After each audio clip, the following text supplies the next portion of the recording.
नमस्कार दोस्तों, आज हम डिस्कस करेंगे बंगाल में द्वैध शासन के बारे में, यानी कि डायरकी इन बंगाल।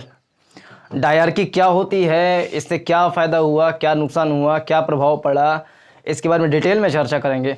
लेकिन यदि आप इससे पहले प्लासी का युद्ध और बक्सर का युद्ध ना देखे हों तो उस वीडियो का लिंक इस वीडियो के डिस्क्रिप्शन में दे दिया जाएगा, आप उसको देख सकते हैं। अगर उसको समझ लेंगे अच्छे से तब जाकर के समझ में आएगा, अगर नहीं भी देखे होंगे तब भी आराम से समझ में आएगा, इसमें कोई दिक्कत नहीं है। लेकिन अगर इस वीडियो का चरम सुख अगर पाना है तो अच्छा है कि वो दोनों वीडियो देखा हुआ हो, ना देखे हो तब भी कोई दिक्कत नहीं है। इस वीडियो की या इस लेक्चर की उपयोगिता क्या है? यह उपयोगिता आईएएस में जो मेंस का पेपर होता है उसमें लगभग हर साल, लगभग तो गलती से ही लगा दिया, हर साल एक क्वेश्चन जो है प्रशासनिक नीति के बारे में पूछता है और आर्थिक नीति के बारे में पूछता है कि अंग्रेज़ों की फला आर्थिक नीति या जो प्रशासनिक नीति है उसका क्या प्रभाव पड़ा। जैसे क्वेश्चन ऐसे पूछ लेता है कि 1757 से 1857 तक ब्रिटिशों के द्वारा या ब्रिटिश ईस्ट इंडिया कंपनी द्वारा लागू किए गए विभिन्न प्रशासनिक कार्यों का आप व्याख्या कीजिए, या विभिन्न आर्थिक कार्यों का व्याख्या कीजिए, या उनकी आर्थिक क्रियाओं का भारतीय कारीगरों पर क्या प्रभाव पड़ा। इस प्रकार से क्वेश्चन पूछता है। तो इसमें ये 1765 मिलाया गया था, बंगाल का द्वैध शासन जो है 1765 में लाया गया था रॉबर्ट क्लाइव के द्वारा, और 1765 के बाद से जो है ज़्यादा सक्रिय रूप से ये काम कर रहे थे। और जितने भी प्रशासनिक सुधार हैं या जो आर्थिक क्षेत्र में सुधार हैं वो 1765 के बाद से हम मुख्य रूप से देख सकते हैं। लेकिन उसके पहले की थोड़ी सी हम भूमिका को समझ लें। भूमिका ये कि यहाँ पर मैप बना हुआ है, मैप में यहाँ देख सकते हैं बंगाल है, बंगाल ये पूरा हिस्सा जो है बंगाल है, पूरा मान लें इतना पूरा हिस्सा बंगाल है। यहाँ पर युद्ध हुआ था एक जिसको बोलते हैं 1757 प्लासी का युद्ध, यानी कि बैटल ऑफ प्लासी।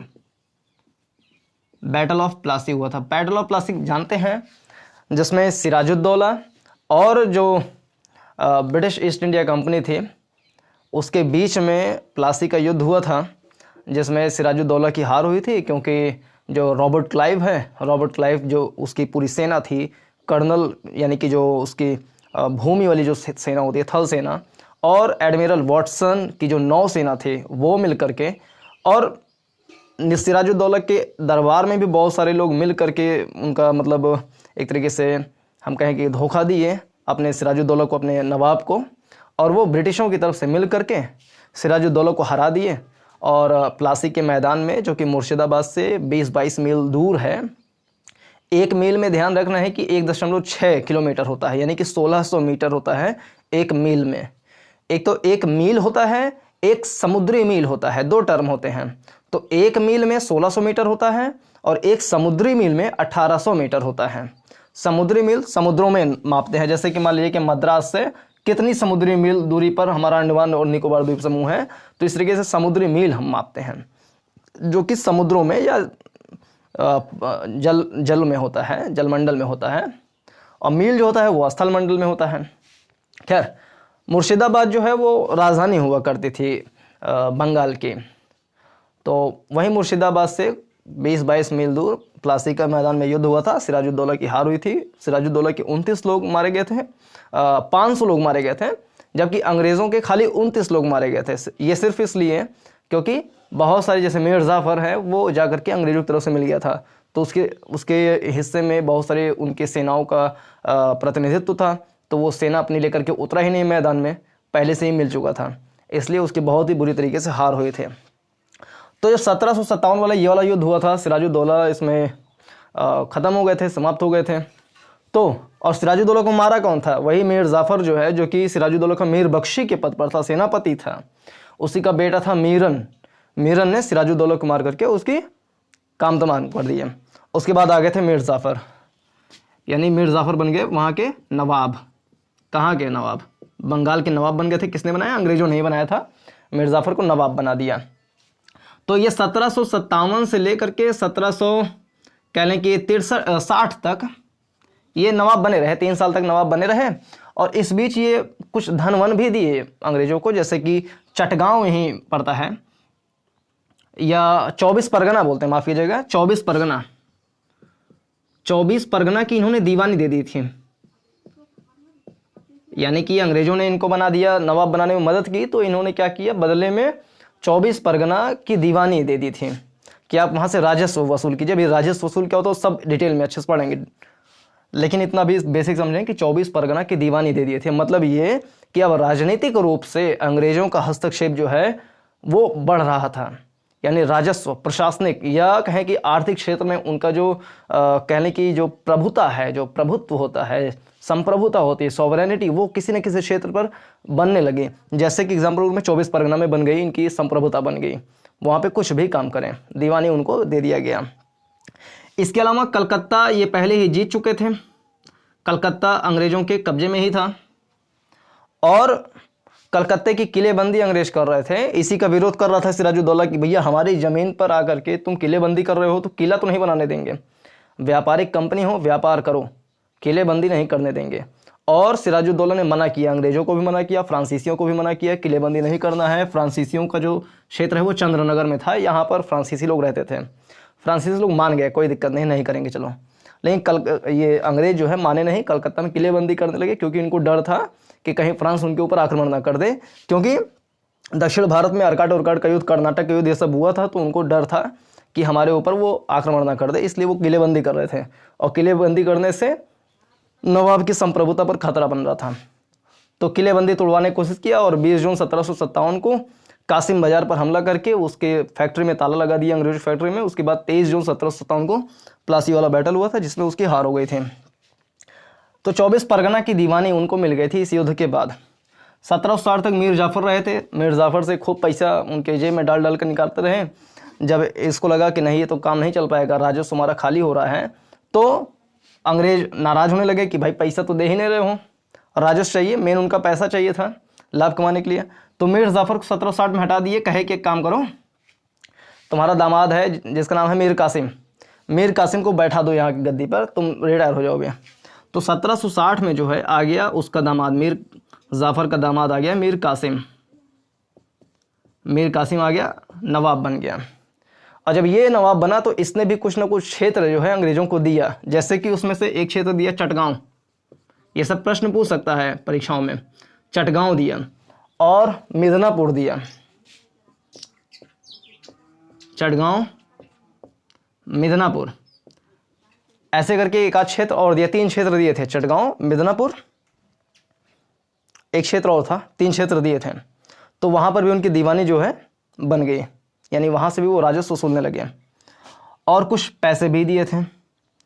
इनका चलता रहा ऐसे, तो 1763 तक मीर कासिम से भी पैसा वैसा वसूल रहे थे अंग्रेज। तो ये भी उब गया, मीर कासिम को लगता था कि नहीं, हमारा जो क्षेत्र है इसमें हम एक मजबूत शक्तिशाली सेना बनाएंगे, अपना एक आर्थिक ढांचा विकसित करेंगे, अंग्रेज़ों की तर्ज पर सेना गठित करेंगे और अंग्रेज़ों के ज़्यादा दबाव में नहीं रहेंगे। जो 1717 का फरमान था फ़र्रुख सियर द्वारा जो जारी किया गया था, उसका हम पालन करवाएंगे। जो टैक्स है जो कि भारतीय लोग ही खाली देते हैं व्यापार पर, तो इससे भारतीयों को बहुत सारा नुकसान होता है। तो वो क्या किया कि महसूल जो है, टैक्स, वो सभी के लिए ख़त्म कर दिया, यानी अंग्रेज चाहे व्यापार करें टैक्स नहीं लगेगा, भारतीय व्यापार करें तो टैक्स नहीं लगेगा। तो जब ये काम किया तो अंग्रेजों को बहुत बुरा लगा, कहा कि देखो हमारे ऊपर से टैक्स हटा दिए ठीक है, लेकिन भारतीयों के ऊपर से टैक्स नहीं हटाओ, उनके ऊपर टैक्स लगाओ।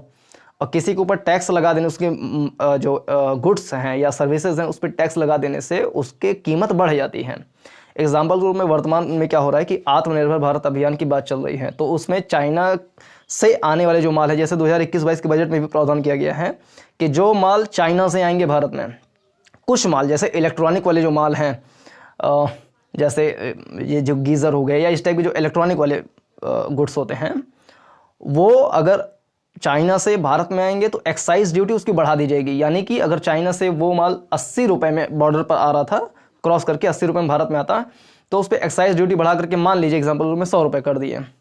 तो अब उनका माल जो पहले 80 रुपये में बिकता, एक्साइज ड्यूटी बढ़ा देने की वजह से भारत में 100 रुपये में बिकेगा। और भारत में जो उत्पादन, मान लीजिए कि वही उत्पादन 80 रुपये में भारत में हो रहा है, तो भारतीय लोग बाजार में जाएंगे, कौन सा माल खरीदेंगे? जो 80 रुपये में होगा, यानी कि जो भारतीय उत्पाद बने हुए हैं वही बिकेगा। तो एक्साइज ड्यूटी बढ़ा देने से किसी के माल की जो प्राइस है वो बढ़ जाती है और उसका जो डिपोजिशन है या जो कहने की निर्यात है या मार्केट में डंपिंग है या मार्केट में उसकी जो डिमांड है वो कम हो जाती है। कम हो जाती है तो उसका व्यापार धीरे धीरे कम होने लगता है। तो ये सोचा मीर कासिम कि हम महसूल दोनों के ऊपर से ख़त्म कर देंगे, भारतीय भी आराम से मुक्त व्यापार करें, अंग्रेज भी मुक्त व्यापार करें, जो अच्छा काम करेगा उसको अच्छा लाभ मिलेगा। इससे अंग्रेज नाराज़ हो गए और मीर कासिम को भी 1763 में हटा दिया। इनको हटा दिया। इनको जब हटाया तो दोबारा से मीर जाफ़र को बैठा दिया, मीर जाफ़र को दोबारा से बैठा दिया। और जब ये यहाँ से भगा तो भगा कहाँ पर? अवध में भगा। अवध में उस समय कौन था? तो शुजाउद्दौला थे, शुजाउद्दौला इनके पास गए। और शुजाउद्दौला के पास उस समय शाह आलम द्वितीय, जो कि अवध, ये जो मुग़ल प्रशासन है, मुग़ल सत्ता जो है उसका प्रतिनिधित्व कर रहे थे, नाम मात्र के ही प्रतिनिधित्व कर रहे थे, लेकिन कर रहे थे। तो शाह आलम भी शुजाउद्दौला के साथ में ही रहते थे। तो ये भागते भागते 1763 में इनके पास आए और कहे कि हमसे एक संधि कर लो, समझौता कर लो। समझौता ये कि हम सब मिल करके अंग्रेज़ों के खिलाफ संघर्ष करेंगे और उनको हराएंगे, और जो इन्होंने बंगाल पे कब्जा कर रखा है, बंगाल को पूरी तरीके से आज़ाद कराएंगे। तो गए, समझौता किए, कहे मान गए ये। तो शुजाउद्दौला, शाह आलम द्वितीय और ये जो मीर कासिम है, इन तीनों की संयुक्त सेना बक्सर में आई। कहाँ पर आई? बक्सर में आई। बक्सर जो कि बिहार में है, बक्सर में आई। और 22 अक्टूबर 1764 को इन दोनों के बीच में, यानी शाह आलम, सिराजुद्दौला, शुजाउद्दौला, सॉरी मीर कासिम और शुजाउद्दौला, शाह आलम, शुजाउद्दौला और मीर कासिम, इन तीनों की संयुक्त सेना वर्सेस अंग्रेज बक्सर के मैदान में आए। इस दिन आए 22-23 अक्टूबर 1764 को ये युद्ध हुआ, और जिसमें शुजाउद्दौला इन सब की जो संयुक्त सेना थी उनको हरा दिया। माने बक्सर के युद्ध में भी अंग्रेज जीत गए। और जब इस युद्ध में भी अंग्रेज जीत गए तो इनकी जो सत्ता है वो बिहार में भी हो गई, अवध में भी हो गई, बंगाल में भी हो गई। यानी कि ये जितना हिस्सा हमने यहाँ पे कर रखा है नीले मार्कर से, इस पूरे हिस्से में अंग्रेज़ों का कब्जा हो गया। कब हो गया कब्जा? यहाँ पे 1764 में। और ध्यान रहे कि 1761 में जो है, 1761 में पानीपत का तृतीय युद्ध हुआ था। पानीपत का तृतीय युद्ध किसमें हुआ था? ये जो मराठा साम्राज्य बहुत बड़ा है ना, ये मराठा साम्राज्य, यहाँ राजपूताना तक भी है, और यहाँ पे ये सब हिस्सा जो है ये सब मराठों का है। मराठा वर्सेस अहमद शाह अब्दाली, अहमद शाह अब्दाली, इन दोनों के बीच में 1 जनवरी 1761 को युद्ध हुआ था, जिसको बोलते हैं पानीपत का तृतीय युद्ध। पानीपत के मैदान में, यहीं पर दिल्ली है, दिल्ली के ऊपर यहीं पानीपत है, यहीं पर हुआ था, जिसमें मराठा की हार हुई थी। और इस वाले युद्ध में शुजाउद्दौला जो है वो इसके अहमद शाह अब्दाली की मदद किया था। तो उसकी जो कॉन्फिडेंस है वो बढ़ा हुआ था कि हम मजबूत हैं, शाह आलम जो अहमद शाह अब्दाली है वो हमारे साथ हैं। तो 1761 में मदद किया था, है ना, 1761 में मदद किया था पानीपत के युद्ध में। तो इसका कॉन्फिडेंस बढ़ा हुआ था, इसलिए 1764 में इसको सहयोग करने के लिए माना था। लेकिन इसमें हार गई है। और जब हार गए तब जा करके अंग्रेज, जो उस समय रॉबर्ट क्लाइव था, और रॉबर्ट क्लाइव कर्नल था जो कि मद्रास में काम कर रहा था, जो मद्रास वाला एरिया है, इस मद्रास में कर्नल था रॉबर्ट क्लाइव, वो यहाँ पर काम कर रहा था। लेकिन जब ये 1757 में भगा दिए थे युद्ध में, जो पहली बार हुआ था 20 जून को, जब भगा दिए थे सिराजुद्दौला, तो फुल्टा में शरण लिए थे और फुल्टा से इनको कांटेक्ट किया कि भैया सेना न भेजो। तो ये कर्नल जो है ना, सारा सेना लेकर के अपना बंगाल में आया, ये भी आया, और वो उसको जीता, बंगाल को जीता और लूटा खूब। बाद में शुजाउद्दौला ने इसको, रॉबर्ट क्लाइव जो है, हालांकि बक्सर का युद्ध हेक्टर मुनरो के नेतृत्व में हुआ था, लेकिन 1764 के बक्सर वाले युद्ध के बाद यहाँ जो है अंग्रेज़ों का कब्जा यहाँ पर भी हो गया था।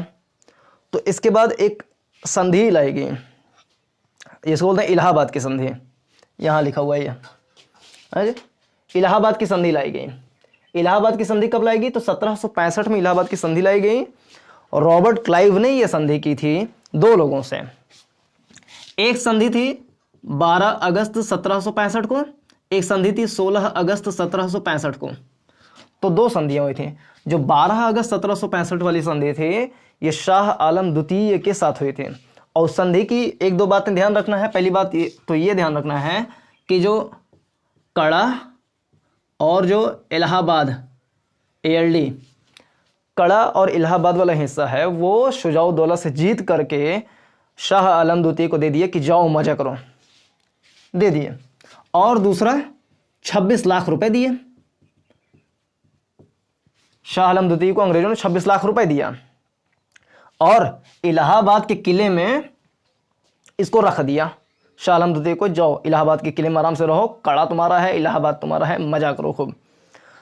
1765 से 1771 तक, 1765 से 1771 तक 6 साल तक ये इलाहाबाद के किले में जो है कैद रहा, अंग्रेजों के संरक्षण में जो है कैद रहा। 1771 में ध्यान होगा कि महादजी सिंधिया जो कि मराठा का एक बहुत ही कुशल सरदार था, जो कि यहाँ उत्तर भारत में अपनी पैठ बढ़ा रहा था, तो 1771 में उसने इसको जो है आज़ाद कराया इलाहाबाद के किले से और उसको फिर से ला करके दिल्ली में बैठा दिया, डी फॉर दिल्ली, कि आप तुम बादशाह हो, दिल्ली में बैठो, इलाहाबाद में नहीं, उनके संरक्षण में। तो इनको ला करके दिल्ली में बैठा दिए।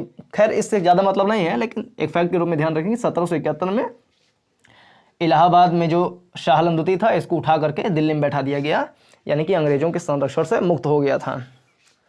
ये थी पहली संधि जो कि 12 अगस्त 1765 को हुई थी शाह आलम के साथ और अंग्रेजों के साथ। दूसरी संधि हुई थी 16 अगस्त 1765 को शुजाउद्दौला और अंग्रेजों के साथ। इसमें भी एक दो बातें थे। पहली बात ये थी कि अवध की जितनी सेना है, अपनी सेना है, शुजाउद्दौला के पास जो भी अपनी सेना है, उन सभी सेनाओं को भंग कर दिया जाएगा, यानी कि यहाँ पे अब तो अंग्रेज की सेना रहेगी, अंग्रेज सेना भंग कर दिया जाएगा। और दूसरी, इस वाले दूसरे वाले संधि में क्या बात की गई थी कि ये जो अवध है, बिहार है, बंगाल है, इन सब इलाके में फ्री ट्रेड करेंगे, फ्री ट्रेड, मुक्त व्यापार करेंगे, कोई महसूल, कोई कर, कोई टैक्स नहीं, फ्री में आराम से व्यापार करेंगे, कोई दिक्कत नहीं है, सब इनका हो गया है तो आराम से व्यापार करेंगे। और ये जो पहली वाली संधि थी इसमें एक बात और ध्यान रखना है कि अवध, बिहार, बंगाल, अवध, बिहार, बंगाल, उड़ीसा भी ले लें, उड़ीसा, इन सब में मुक्त व्यापार करने का भी बात हो चुकी थी शाह आलम द्वितीय के साथ, शुजाउद्दौला के भी साथ। तो ये था एग्रीमेंट, इलाहाबाद की संधि। और इसी वाले एग्रीमेंट में बात कर दिया गया था दीवानी। अब जो मेन मुद्दा है द्वैध शासन वाला, इसको समझेंगे। इलाहाबाद की संधि में एक बात यह भी कर दी गई थी कि बिहार, बंगाल, उड़ीसा, ये जो 3 एरिया हैं, बिहार, बंगाल, उड़ीसा, अभी इसको नहीं, 1 बंगाल 2, उड़ीसा 3, इन 3 हिस्से की दीवानी जो है, क्या चीज़, दीवानी, ये अंग्रेज़ों के हाथों में आ गई थी इलाहाबाद की प्रथम संधि के माध्यम से। बिहार, बंगाल, उड़ीसा तीनों की दीवानी अंग्रेज़ों को मिल गई थी। लेकिन हाँ, अवध, बिहार, बंगाल, उड़ीसा, इन चारों क्षेत्रों में फ्री ट्रेड का भी एग्रीमेंट हो चुका था, यानी मुक्त व्यापार करेंगे, कोई टैक्स वैक्स नहीं लगेगा, ये पहला। दूसरा ये कि यहाँ का टैक्स वैक्स कलेक्शन यही करेंगे, दीवानी मामला इनके हाथ में आ गया। तो ये यहाँ तक हो गई, ये थोड़ी सी पृष्ठभूमि है। अब हम समझेंगे कि द्वैध शासन क्या है। ये यहाँ तक पृष्ठभूमि थी। अब देखेंगे हम ये बंगाल में द्वैध शासन लाया कौन था। जैसे कि पहले ही बता दिया कि रॉबर्ट क्लाइव लाया था। और रॉबर्ट क्लाइव जब 1764 वाली युद्ध हो चुका था तो इसको 1765 से 1767 2 सालों के लिए बंगाल का गवर्नर बनाया गया था। ये ध्यान रखना है, कहाँ, बंगाल का गवर्नर बनाया गया था, governor, not governor general, governor बनाया गया था। तो इसी रॉबर्ट क्लाइव को बंगाल में द्वैध शासन का जनक माना जाता है। लेकिन द्वैध शासन का वास्तविक जनक किसको माना जाता है, तो एक नाम ध्यान रखना है, परीक्षाओं में पूछ सकता है, लियोनेल कार्टस। लियोनेल कार्टस नाम का व्यक्ति था जिसने ये जो द्वैध शासन वाला कॉन्सेप्ट है, अवधारणा है, उसको लेकर के आया था कि द्वैध शासन क्या होता है। उसकी एक पुस्तक थी, उस पुस्तक का नाम है डायरकी, DIARCHY।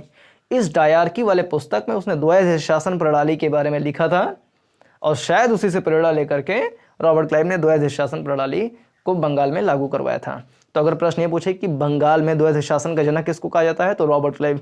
ये पूछे कि द्वैध शासन का जनक किसे कहा जाता है, अगर ऑप्शन में लियोनेल कार्टेस लिखा हुआ है तो उसको सही कर देंगे। अब बंगाल के संदर्भ में अगर पूछा जाए तो रॉबर्ट क्लाइव कर देंगे। ये दो डिफरेंस याद रखना है। अब समझेंगे कि ये होता क्या है। अब धीरे धीरे थोड़ा सा आराम से चलेंगे। ये है क्या, द्वैध शासन आखिर है क्या? अगर शब्द पे थोड़ा ध्यान दें, द्वैध, द्वि यानी दो, कुछ दो का भाव निकल रहा है, यानी ऐसा शासन जिसमें दो लोग हों। ऐसा अक्सर एक कहावत सुने होंगे कि एक उसमें दो भैंस नहीं खाते हैं, एक किसमें, हौदे में, एक हौदे में दो भैंस या दो गाय चारा नहीं खा सकते हैं, झगड़ा हो जाएगा। एक गांव में दो प्रधान नहीं हो सकते, या दो बराबर के टक्कर वाले नहीं हो सकते हैं, एक बड़ा रहेगा एक छोटा रहेगा तभी चल पाएगा, नहीं टकराव हरदम होता रहेगा। लेकिन द्वैध शासन यही था जिसमें दो लोग थे, दो लोगों की सत्ता थी। अंग्रेजों की सत्ता थी, नवाब की सत्ता थी, दो लोगों की सत्ता थी। लेकिन हाँ, उसमें नवाब को थोड़ा सा कमज़ोर बनाया गया था, अंग्रेज़ों को अपेक्षाकृत मजबूत बनाया गया था। लेकिन अभी द्वैध शासन प्रणाली क्या थी उसको समझेंगे थोड़ी 5 मिनट बाद में। पहले ये समझ लें मुगल शासन जो था, मुगल शासन, मुगलों के समय में प्रशासन कैसे चलता था, एक एग्जाम्पल में देखेंगे। तो सबसे ऊपर जो है सेंटर रहता था, दिल्ली, और सेंटर ने बहुत सारे अपने क्षेत्र को सूबों में बांट रखा था, है ना। जैसे एक बंगाल सूबा, एक अवध सूबा, एक ये हैदराबाद वाला सूबा, ऐसे बहुत सारे सूबे में जो है इसने मुगलों ने अपने इलाकों को बांटा था। और हर एक सूबे का जो प्रमुख होता था उसको सूबेदार बोलते थे, ठीक ना। सूबा मतलब प्रांत होता है, और प्रांत का जो सर्वेसर्वा होता था वो सूबेदार कहलाता था। तो इनके मुगलों के समय में सबसे ऊपर तो सेंटर हो गया, यानी मुगल सत्ता। उसके अंदर में बहुत सारे होते थे, बहुत सारे मतलब कि 7-8 बड़े बड़े क्या होते थे, सूबा होते थे। और उन सभी सूबाओं का जो प्रमुख होता था, यानी हर एक सूबा का जो प्रमुख होता था उसको क्या बोलते थे, सूबेदार। उसको बोलते थे सूबेदार।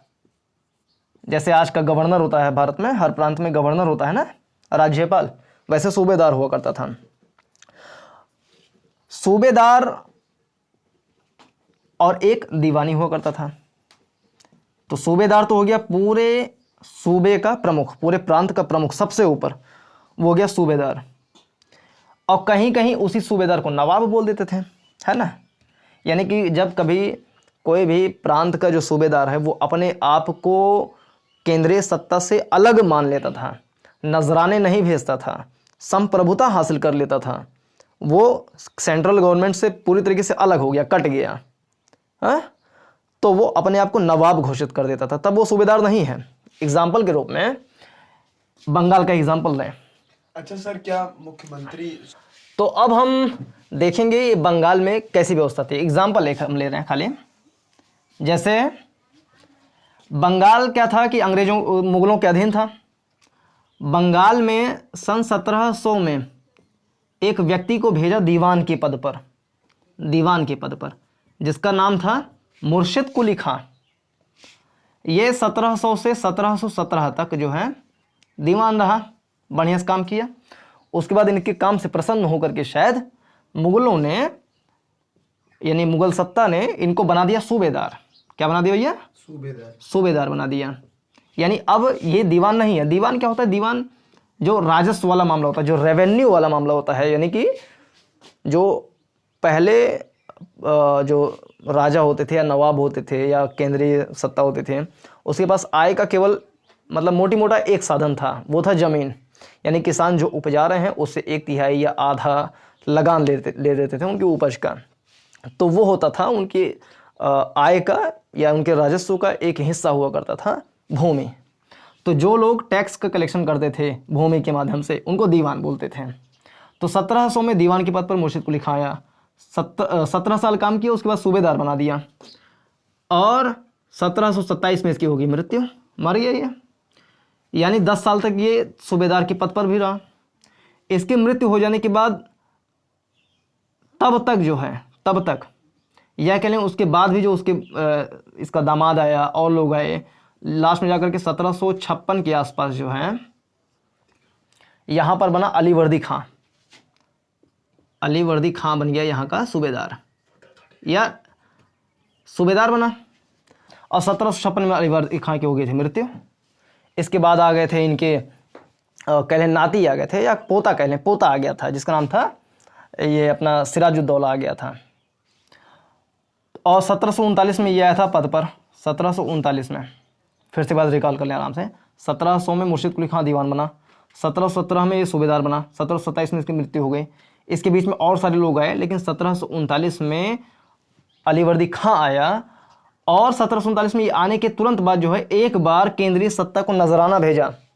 केंद्रीय सत्ता को नजराना भेजने का मतलब ये है कि अभी भी ये सूबेदार है 1739 तक, लेकिन जब एक बार नजराना भेज दिया तो दोबारा नजराना नहीं भेजा। उसके बाद वो अपने आप को लगभग स्वतंत्र कर लिया था।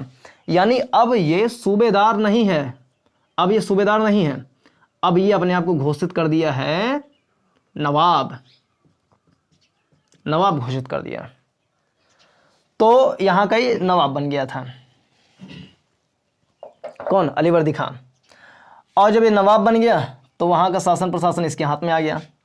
तो पहले सिस्टम क्या था कि सबसे ऊपर सेंटर, उसके नीचे सूबा, उसके नीचे सूबेदार, और सेंटर ही सेलेक्ट करता था कि दीवान कौन बनेगा। जैसे कि मुर्शिद कुली खां को सेंटर ने भेजा था ना, सेंटर ही सेलेक्ट करता था कि दीवान कौन बनेगा, हर एक प्रांत में कौन कह लें वित्त मंत्री कौन होगा, तो वो भी सेंट्रल गवर्नमेंट ही सिलेक्ट करते थे।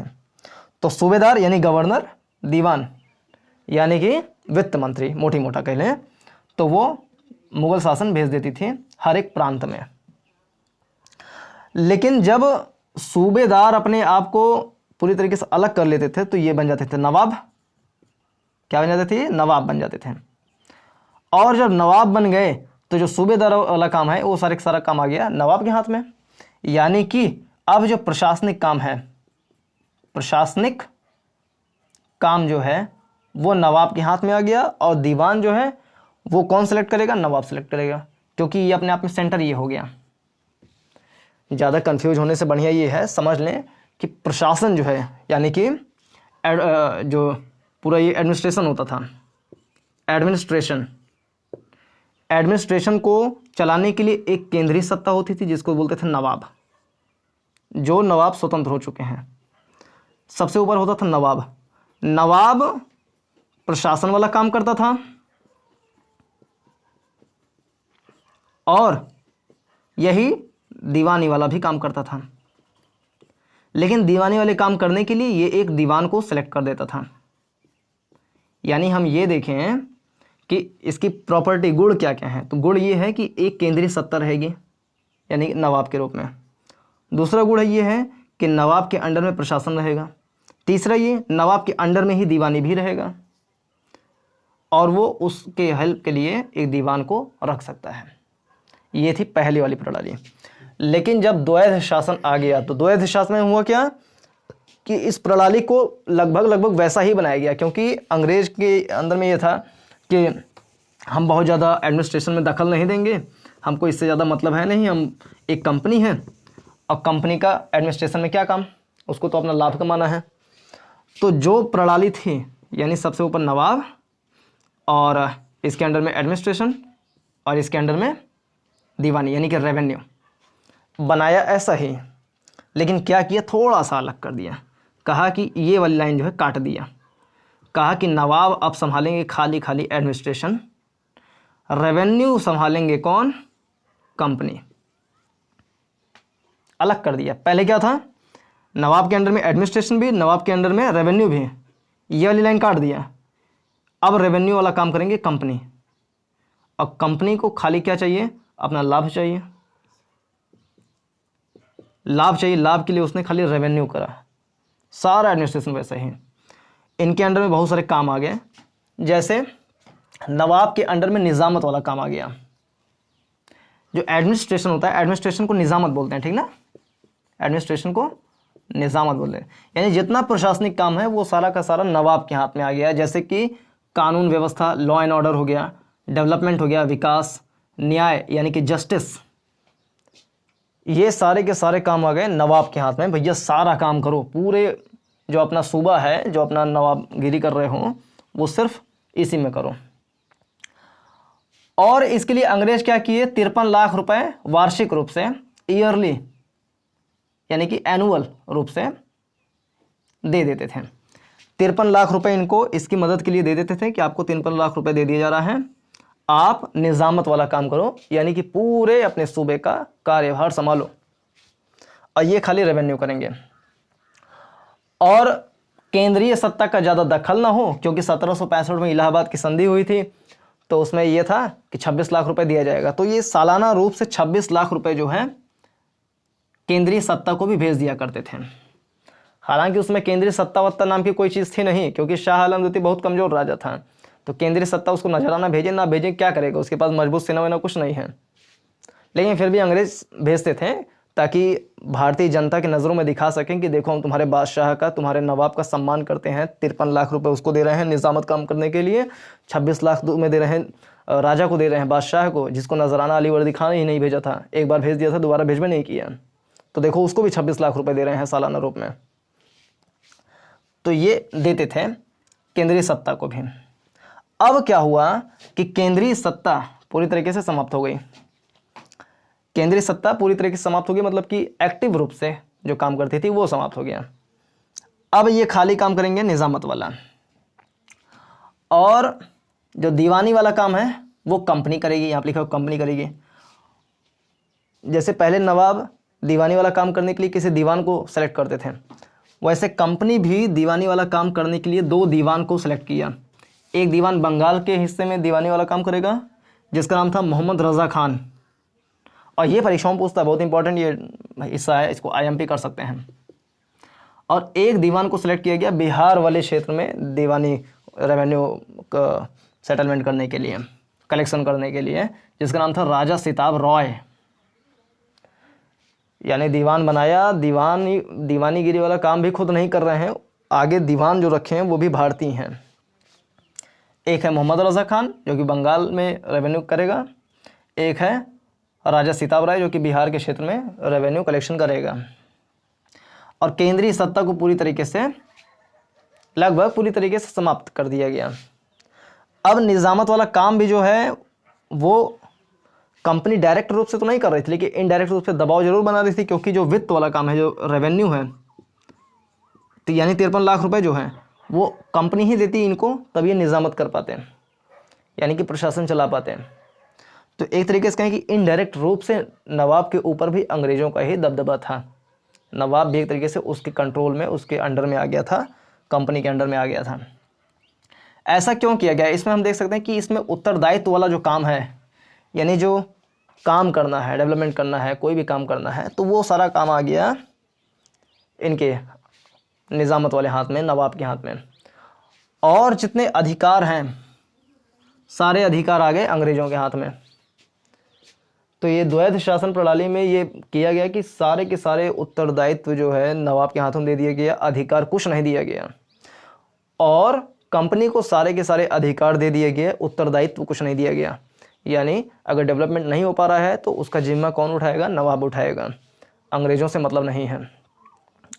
और कोई भी दिक्कत होगी जनता शिकायत लेकर के आएगी नवाब के पास, तो अगर नहीं कर पाएंगे तो नवाब को कोसेगी जनता। अंग्रेज कुछ नहीं, सामने वो है ही नहीं, वो पीछे हैं, बैक डोर से काम कर रहे हैं। रेवेन्यू जो कलेक्ट कर रहे हैं वो भी प्रत्यक्ष रूप से वो नहीं कलेक्ट कर रहे हैं, सामने दीवान रख दिए हैं, दीवान जो कि भारतीय ही है, मोहम्मद रज़ा खान सिताब राय जो है भारतीय हैं, इनको सामने रख दिया गया है। तो कोई भी ज़्यादा टैक्स कलेक्शन कर रही है, जनता कोसेगी कि भारतीय होकर के हमारे ऊपर सितम ढा रहे हो। तो ये पीछे पीछे करते थे, सारा कंट्रोल कंपनी का ही हुआ करता था। ऐसा क्यों किया, बंगाल में द्वैध शासन क्यों किया? ऐसा भी तो कर सकते थे कि निजामत वाला काम और रेवेन्यू वाला काम दो के दोनों अंग्रेज दोनों अपने हाथ में ले लें, नवाब को ख़त्म कर दे, केंद्रीय सत्ता खुद बन जाए, गद्दी पे आकर के खुद बैठ जाए। लेकिन उन्होंने ऐसा क्यों नहीं किया, क्यों द्वैध शासन प्रणाली, डायरकी सिस्टम लेकर के आए? इसका एक कारण हम देख सकते हैं, विद्रोह का डर। क्योंकि नवाब जिसको अपनी जनता, जो उसकी जो जनता है, नवाब की जनता उसको बहुत प्रेम करती है, स्नेह करती है, उसको अगर अपनी गद्दी से उठा करके फेंक दिया जाएगा और खुद केंद्रीय सत्ता में आ जाएंगे तो हो सकता है कि वहाँ की जनता ही विद्रोह कर दे कि एक विदेशी आकर के हमारे ऊपर शासन कर रहा है। तो जनता का विद्रोह ना हो जाए, इसलिए उसने कहा कि नहीं, प्रत्यक्ष रूप से प्रशासन में हस्तक्षेप करना ठीक नहीं है, प्रशासन वाला काम, निजामत वाला काम नवाब को ही दे दो, ये सारा काम करें, डेवलपमेंट करें, कुछ भी करें, हम थोड़ा सा रेवेन्यू इनको दे देंगे, पैसा दे देंगे, सारा काम यही करें। गद्दी पर गुलगुल वाले यही बैठे रहें, ये पीछे रहेंगे आराम से। दीवानी वाला भी काम जो है भारतीय ही करें, बस उठा उठा के तिजोरी जो है इनके घर में ला करके धरते चले जाएं। तो विद्रोह के डर से पहला ये, और दूसरा उत्तरदायित्व, वो नहीं चाह रहे थे कि उनके ऊपर कोई रिस्पॉन्सिबिलिटी हो, क्योंकि जो वो थे मेन रूप से एक कंपनी थे, तो कंपनी अगर ज़्यादा प्रशासन वाला उत्तरदायित्व संभालेगी, न्याय के क्षेत्र में घुसेगी, डेवलपमेंट के क्षेत्र में घुसेगी, तो उनको उससे मतलब है नहीं। यहाँ से कच्चा माल उठाना है, लाद लाद के ब्रिटेन लेकर जाना है, वहाँ पे औद्योगिकरण हो चुका है, इंडस्ट्रियल रिवोल्यूशन हो चुका है, औद्योगिक क्रांति हो चुकी है, बहुत सारी बड़ी बड़ी मशीनें लग गई हैं, कच्चा माल उठा उठा के भेजना उनका मेन काम था। तो ज़्यादा उत्तरदायित्व उनके ऊपर ना आए, तो सारा उत्तरदायित्व देख रहे हैं इन्हीं के ऊपर है, डेवलपमेंट, कानून, विकास, न्याय, सारी उत्तरदायित्व निज़ामत के ऊपर है ना, यानी नवाब के ऊपर है। कोई भी उत्तरदायित्व इनके ऊपर नहीं, एकदम फ्री है, आराम से व्यापार कर रहे हैं। तो उत्तरदायित्व इनके ऊपर ना आए इसलिए किया। तीसरा, लाभ अधिक हो इनको। लाभ अधिक कैसे होता है? क्योंकि रेवेन्यू जो है सीधा सीधा कंपनी के हाथ में जा रहा है, थोड़ा सा पैसा ये इनको दे रहे हैं और थोड़ा सा पैसा ये दे रहे हैं शाह आलम सेकंड को, 26 लाख रुपए सालाना। तो पूरा पूरा पैसा कंपनी के हाथ में जा रहा है, उत्तरदायित्व से एकदम फ्री हो गए हैं, इनका लाभ जो है वो बेसिकली बढ़ता जा रहा है, तो लाभ के लिए। दूसरा, जो बोर्ड ऑफ डायरेक्टर्स थे, कंपनी के बोर्ड ऑफ डायरेक्टर्स, उन्होंने सलाह दिया था कि जो है यहाँ पर द्वैध शासन प्रणाली ज़्यादा अच्छा होगा, क्योंकि कंपनी अगर ज़्यादा एडमिनिस्ट्रेशन में घुसेगी तो उसको बहुत सारा नुकसान होगा। तो बोर्ड ऑफ डायरेक्टर्स ने भी सलाह दिया था, तो रॉबर्ट क्लाइव ने भी उसको माना और किया। अगला हम कारण देख सकते हैं, अनुभव की कमी थी, क्योंकि यहाँ की जनता का क्या रिक्वायरमेंट है, उसका डेवलपमेंट का स्तर कैसा होना चाहिए, उनकी क्या समस्याएं हैं, क्या परेशानियां हैं, उनकी भाषा क्या है, बोली क्या है, कल्चर क्या है, इससे बहुत ज़्यादा वो रूबरू थे नहीं। क्योंकि 1765 मतलब कितना, 7-8 साल, अब पूरे क्षेत्र को का एडमिनिस्ट्रेशन अपने सीधे हाथ में ले लेना, कंट्रोल सीधे हाथ में ले लेना, तो ये तो पॉसिबल है नहीं। अभी किसी भी व्यक्ति को देश का शासन चलाने के लिए या किसी भी सूबे का शासन चलाने के लिए बहुत अनुभव की ज़रूरत पड़ती है, तजुर्बे की ज़रूरत पड़ती है, कि कहीं विद्रोह ना उठ खड़ा हो, कहीं कूटनीति से कोई मेरे ऊपर आक्रमण ना करे, कुछ ना करे। तो अनुभव की थोड़ी बहुत कमी रही होगी, इसकी वजह से भी उन्होंने सीधे सीधे शासन अपने हाथ में ना लेना ही अच्छा समझा। और दोषारोपण, यानी कि जनता जो है या जो कॉमन्स है, जो वहाँ की लोकसभा है, ब्रिटेन की जो लोकसभा है, वो इनके ऊपर जो है टिप्पणी ना करें कि आप तो यहाँ की जनता के ऊपर सितम ढा रहे हो, उनसे बहुत सारा टैक्स कलेक्ट कर रहे हो, उनका डेवलपमेंट नहीं कर रहे हो, कोई उनके ऊपर दोष ना कर पाए। जो दोष करेगा किसके ऊपर करेगा? नवाब के ऊपर करेगा, क्योंकि सारा काम तो इनको करना है, तो ये नहीं कर पाएंगे तो दोष इनके ऊपर आएगा ना। तो हाउस ऑफ कॉमन्स का, भारतीय जनता का, किसी और का दोषारोपण कंपनी के ऊपर ना हो कि तुम तो कुछ कर ही नहीं पा रहे हो, तो कहेंगे भैया हमारा तो कुछ काम ही नहीं है, सारा काम तो ये नवाब कर रहे हैं, सारा काम तो ये दीवान कर रहे हैं, हम क्या कर रहे हैं? लेकिन ये पीछे बैठ करके सारा कंट्रोल कर रहे हैं ना। तो इनके ऊपर कोई दोषारोपण ना कर सके, इसलिए इन्होंने द्वैध शासन लेकर के आया है ना। अब देख लें इसका परिणाम क्या हुआ। तो भाव ये पड़ा कि जो वित्त है, वित्त की क्राइसिस आ गई, यानी कि फाइनेंशियल क्राइसिस आ गई, क्योंकि नवाब के पास किसी भी तरीके से राजस्व वसूल करने का अधिकार समाप्त कर दिया गया। खाली 53 लाख रुपए उनको मिलता था, जिससे वो अपने निज़ामत वाला काम, एडमिनिस्ट्रेशन वाला काम कर सकें। तो वित्त की कमी पड़ गई, जिससे कह लें कि वो जनता के अंदर में थोड़ा थोड़ा विद्वेष की भावना जो है जगने लगा। दूसरा परिणाम हम कह सकते हैं, कुशासन फैल गया। देखिए, कोई भी शासन अच्छे से कब चलेगा? जब वहाँ पे एक व्यक्ति का शासन हो, उसका प्रत्यक्ष रूप से नियंत्रण हो, वही सारा काम करे, अपने कार्यों के उत्तरदायित्व को अलग अलग व्यक्तियों में भले बांट दें, लेकिन जहाँ पर इस तरीके से किया जाए कि रेवेन्यू कोई और कलेक्ट करेगा, उसका पूरा अलग सिस्टम है, वो चाहे उसको उठा करके अपने देश लेकर के जाए। एडमिनिस्ट्रेशन वाला काम एक अलग व्यक्ति करेगा, जिसको थोड़ा सा पैसा दे करके चलाया जा रहा है, मतलब कि जनता को जो है मतलब बेवकूफ़ बनाया जा रहा है। तो इससे जो है कुशासन धीरे धीरे फैलता चला गया, क्योंकि नवाब के पास भी अब कोई वो नहीं रह गया कि मतलब उनको विकास कार्य करना है, कुछ करना है। उनके ऊपर से उत्तरदायित्व वाली भावना समाप्त हो चुकी थी। एक अच्छे राजा बनने की जो चाह होती है वो समाप्त हो गई थी, क्योंकि पीछे जो हैं एक लोग खींच रहे हैं कमान लेकर के अंग्रेज, तो कुशासन धीरे धीरे फैलते चले गए। नवाब भी सोच रहे हैं कि अपनी तिजोरी भरें, जो उनके अधिकारी हैं वो सोच रहे हैं अपनी तिजोरी भरें, अंग्रेज के अधिकारी सोच रहे हैं कि हम अपनी तिजोरी भरें। तो दोनों तरफ से अपनी अपनी तिजोरियाँ भरी जा रही थी। जनता जो है कंगाल हो रही थी धीरे धीरे करके। कुशासन जो है, भ्रष्टाचार वगैरह ये बढ़ता चला गया बहुत ज़्यादा। बहुत सारे लोगों ने इस वाले युग के, इस वाले समय को बहुत ज़्यादा बुरा, भ्रष्ट, एकदम गलत माना, गंदा माना। और जिस तरीके से इन्होंने काम किया यहाँ पर, वो सच में जो है बहुत ही ज़्यादा, जैसे यहाँ पे देख सकते हैं कि के.एम. पार्रिकर जो है, इन्होंने कहा कि डाकुओं का राज्य था जी, डाकुओं का राज्य था। ये स्टेटमेंट पूछता है, परीक्षाओं में पूछता है।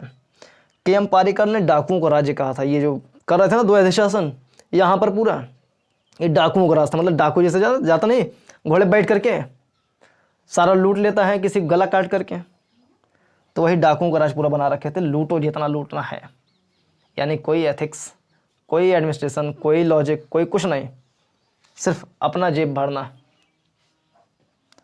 अराजकता फैल गई, अराजकता फैल गई, ठीक ना। डेवलपमेंट वाला काम कौन करेगा, नहीं करेगा, पैसा है नहीं, वित्त है नहीं। निज़ामत वाला काम वो कर रहे हैं, उनके पास भी पैसा है नहीं। तो धीरे धीरे जो है अराजकता फैल गई। बहुत से लोग विद्रोह करने के लिए भी उतरते चले गए, और दस्तक का दुरुपयोग होने लगा। दस्तक जानते हैं कि सन 1717 में फर्रुखसियर ने फरमान जारी किया था। उस फरमान के द्वारा फ्री ट्रेड करने का एग्रीमेंट हो गया था एक तरीके से। तो अंग्रेज के अधिकारियों ने इस दस्तक का दुरुपयोग करने लगा। दुरुपयोग क्या करने लगा, मतलब कि अब कोई ये नहीं है। पहले ये क्या था कि दस्तक में था कि जो कंपनी है वो अगर व्यापार करेगी तो उस पर कर नहीं लगेगा, लेकिन कंपनी के अधिकारी अगर व्यापार करेंगे तो उस पर कर लगेगा। लेकिन अब ये सब हो जाने के बाद, द्वैध शासन हो जाने के बाद जो है उनके अधिकारी भी व्यापार कर रहे हैं और किसी प्रकार का टैक्स नवाब को नहीं दे रहे हैं, कंपनी को भी नहीं दे रहे हैं। कंपनी को देने का मतलब ही क्या है, जाकर के अंततः उन्हीं के पास तो जाएगा। यानी कि नवाब के पास जो राजस्व जाता था पहले, जो कि अलीवर्दी खान ने किया था, मीर कासिम करने का प्रयास किए थे, तो वो ख़त्म हो गया। दस्तक का दुरुपयोग आराम से चल रहा है, एकदम धड़ल्ले से चल रहा है। कृषि जो है, कृषि में किसी प्रकार का इनपुट नहीं किए गए, कृषि में सुधार नहीं किया गया, बल्कि उसमें बहुत सारे जो है टैक्स बढ़ाए गए। उसमें सिस्टम क्या था कि बोली लगाई जाती थी, कृषि में बोली लगाई जाती थी कि जो हमें सबसे ज़्यादा लगान वसूल कर करके देगा, हम उसको जो है वहाँ का जमींदार घोषित कर देंगे। तो बहुत सारे लोग उठ के आए कि हम जमींदार बनेंगे, हम जमींदार बनेंगे, हम ज़्यादा पैसा देंगे। तो जो कहा कि हम ज़्यादा रेवेन्यू आपको देंगे, इस लैंड रेवेन्यू हम सबसे ज़्यादा देंगे, उसको वहाँ का जमींदार बना दिया गया। और ये जमींदार धाई के जो है से पैसे चूसते थे, चूस के इसको जा करके देते थे अंग्रेज़ों को। तो इससे कृषि जो है पूरी तरीके से समाप्त हो गई, ख़त्म हो गई।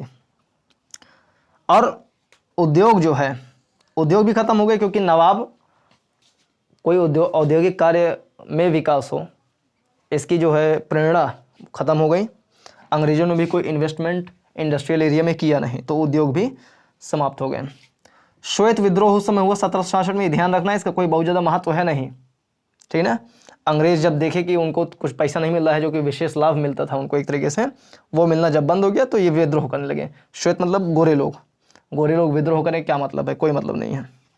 लेकिन भारतीयों का जो है कृषि, उद्योग, ये सब जो है पूरी तरीके से नाश हो गया इसका। और जब नाश हो गया तो वही 1769 से 70 के बीच में जो है एक बहुत बड़ा अकाल पड़ा। भारत के इतिहास में ये बहुत बड़े अकाल के रूप में गिना जाता है। अकाल पड़ा, ये अकाल तो इसलिए था क्योंकि वर्षा नहीं हुई थी, प्राकृतिक कारणों से अकाल पड़ा था। यानी सूखा पड़ गई थी, कृषि हो भी नहीं किया, कुछ सूखा पड़ गया, एकदम समाप्त, कोई फसल नहीं हुआ।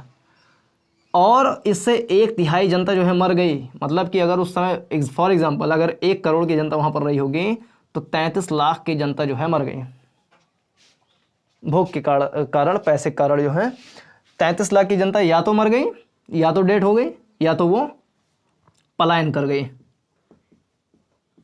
कुछ लोग पलायन करके, काफ़ी सारे लोग मर गए।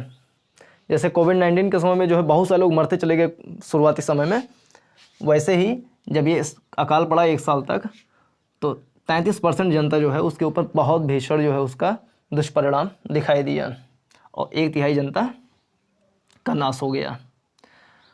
लेकिन प्राकृतिक कारणों से हुई थी यह अकाल, लेकिन उसका इम्पैक्ट इतना गहरा क्यों पड़ा? क्योंकि पहले देख सकते हैं कि न ही कृषि में न ही उद्योग में कुछ काम किया गया, बल्कि उससे बहुत सारे महसूल इकट्ठा किए गए। लेकिन अंग्रेज़ों को इससे क्या लाभ हुआ, वो भी पॉइंट टू पॉइंट देख लें। रॉबर्ट क्लाइव ने एक बार कहीं कहा था कि हमें एक ऐसे क्षेत्र का पूरा राजस्व वसूल करने का अधिकार मिल गया है इलाहाबाद की संधि के माध्यम से, जहां से हमें हर साल 30 लाख स्टर्लिंग पाउंड का राजस्व मिल सके, यानी बहुत मोटी रकम मिल सके। पाउंड जो होता है वो एक प्रकार की मुद्रा होती है जो कि इंग्लैंड में काम करती है। तो 30 लाख स्टर्लिंग पाउंड की रेवेन्यू उनको जनरेट हुई हर साल के हिसाब से। और एक फ़ायदा क्या हुआ कि भारत में व्यापार करने के लिए इंग्लैंड से पहले क्या होता था, सोना और चांदी का आयात कराया जाता था। उस सोना चांदी से भारत के कच्चे माल को खरीद करके फिर इंग्लैंड भेजा जाता था। लेकिन अब क्या होगा कि रेवेन्यू जो है बंगाल से जो पैसा मिल रहा है उसी पैसे से वहाँ की जनता का कच्चा माल खरीद रहे हैं। यानी अब उनके देश से सोना चांदी नहीं आ रहा है, हमारे ही देश का पैसा लेकर के हमें को फिर खरीद ले रहे हैं, हमारा ही माल खरीद करके फिर बेच रहे हैं, जाकर के भेज रहे हैं अपने देश में, वहाँ से ला करके सामान को महंगा फिर हमें को बेच रहे हैं। यानी कहने कि 10 गुना 20 गुना बहुत सारा घाटा जो है हुआ। सिंपल समझें कि मान लो यहाँ से ये पहले एकदम फ्री क्षेत्र हुआ करता था भारत का, और ये इंग्लैंड है, मतलब कंपनी है, मान लो कंपनी ने यहाँ से ख़रीदा 100 रुपये का सामान ख़रीदा और फिर इसको अपने देश में जाकर के भेजा, वहाँ से कुल लागत 120 रुपये की आई, यहाँ पर लाकर 150 रुपये बेच दिए। फिर भी भारतीयों को 50 रुपये का नुकसान तो हुआ करा, -50 रुपये का नुकसान हुआ। लेकिन अब क्या हो गया, द्वैध शासन के बाद क्या हो गया कि ये 100 रुपये इनको नहीं देना पड़ रहा है अपनी तरफ से। इंग्लैंड से पहले 100 रुपये आता था कि आप इनसे कच्चा माल खरीदो, हमारे पास भेजो, हम इसको 120 रुपये में बना करके 150 रुपये में बेच देना है।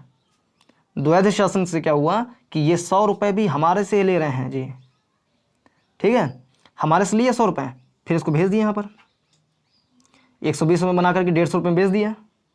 यानी 50 ये 100 ये, अब 150 का 150 जो रुपया है सब का सब जो है भारतीयों को देना है। यानी कि उनका ही सामान, उनका ही पैसा, फिर वो अपने ही कच्चे माल का उसके 1.5 गुना 2 गुना दाम पे खरीदे भी। तो एकदम से जो है उनके ऊपर जो है दिक्कत आ गई और इनको फ़ायदा हुआ, क्योंकि इसका चांदी और सोना का जो है इनको आयात नहीं करना होता था अब, ठीक है। और 1767 में ब्रिटिश की जो गवर्नमेंट थी, ब्रिटिश की सरकार थी, उसने कहा कि बहुत पैसा खा रहे हो, बहुत पैसा ले रहे हो, खूब पैसा कमा रहे हो, हमें भी चाहिए, हमारा भी जेब थोड़ा सा गर्म करो। और उसने एक कानून बनाया, कहा कि अब से आपको 4 लाख पाउंड रुपए जो है, 4 लाख पाउंड रुपए वो ब्रिटिश की सरकार को भी भेजना पड़ेगा, क्योंकि यहाँ के लोग अब विद्रोह करने लग रहे हैं। जो यहाँ के हाउस ऑफ कॉमन्स में, हाउस ऑफ लॉर्ड्स में काम करते हैं सांसद लोग, वो कह रहे हैं कि नवाब से खूब पैसा ऐंठ रहे हैं, खूब पैसा कमा रहे हैं। और चार्टर्स के द्वारा जो एकाधिकार हो गया था उनको व्यापार करने का पूर्व की तरफ से अंग्रेज़ों को, तो बहुत सारे जो स्वतंत्र रूप से व्यापारी खड़े हो रहे थे वो भी लोग कह रहे थे कि अंग्रेज़ों को एकाधिकार मिला हुआ है तो ये समाप्त होना चाहिए। एडम स्मिथ भी उस समय आ गया था, वो भी कह रहा था कि नहीं, व्यापार पर एक लोगों का अधिकार नहीं होना चाहिए बल्कि सभी का अधिकार होना चाहिए, कोई भी जाकर के अपने माल को बेचे खरीदे। तो वो भी लोग धीरे धीरे कंपनी की निंदा आलोचना करने लगे थे और इसीलिए उन्होंने कहा कि 4 लाख पाउंड जो है हमें भी थोड़ा सा भेजते जाओ, ताकि इन लोगों को हम शांत कराते रहें और तुम भी अपना काम करते रहो। 1766, 67, 68 के बीच में बंगाल के क्षेत्र से 57 लाख पाउंड धन का निष्कासन हुआ। यानी 57 लाख पाउंड का धन जो है वो इन 3 सालों के बीच में इंग्लैंड में भेजा गया था। तो ये इनको लाभ हुआ। एक दो स्टेटमेंट देख लेते हैं कि एम पालेकर ने इस वाले पूरे समय काल को डाकुओं को राज माना था, और कॉर्नवालिस जो कि 1785 से 93 तक गवर्नर जनरल भारत का बना था, उसने इस समय काल को बहुत ही बुरा और भ्रष्ट काल माना था। तो ये है पूरा इस वीडियो का एनालिसिस। उम्मीद करते हैं समझ में आया होगा ये। इसके बाद जो है रेवेन्यू सिस्टम जो है, स्थायी बंदोबस्त व्यवस्था क्या होती है, रैयतवाड़ी, महालवाड़ी और जमींदारी प्रथा क्या होती है, इसके बारे में धीरे धीरे अध्ययन करेंगे। तो इसमें फ़िलहाल इतना ही। वीडियो देखने के लिए बहुत बहुत धन्यवाद। नमस्कार, जय हिंद।